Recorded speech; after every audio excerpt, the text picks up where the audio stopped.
Hello, my name's Paul Dales and I'm the Chief UK Economist at Capital Economics, and this is your week in review. The focus for this week has been, well, what else? How high inflation is going to influence central banks' interest rate decisions. And to help clients understand how inflation is evolving in the UK, we've created a UK Inside Inflation dashboard on our CE Interactive platform. This allows clients to follow almost in real time how inflation trends are evolving in the UK and how our forecast suggests inflation is going to develop over the next couple of years. Crucially, it also allows clients to download the underlying data into their own computers so that they can embed it into their own workflow. Now, it's this kind of analysis of inflation that has helped to establish our new interest rate forecast in the UK.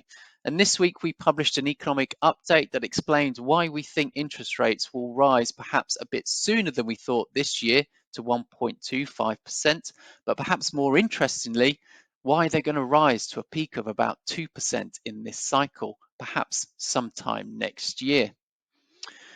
On a similar theme, inflation in the US caught a lot of headlines with that stronger than expected CPI print for January. And this has fueled expectations that the Federal Reserve may start its own interest rate hiking cycle, by raising interest rates by 50 basis points at its March meeting. Now, in our central bank watch on the Global Economic Service, also published this week, we addressed the issue of how fast policy is going to be tightened.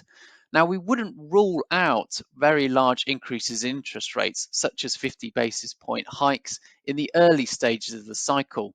But we did note that these have been very uncommon since the early 1990s, and there's valid for reasons for that, which will stay around throughout this tightening cycle. One of those is that central banks are worried about the weakening economic outlook at the same time. So it makes sense for them to move a bit more slowly, perhaps, to see how they are calibrating the economy. In that vein, the ECB also has the extra consideration of the fragility of the Eurozone and its fiscal risks. And we note a couple of really interesting notes about this week on our European Economic Service.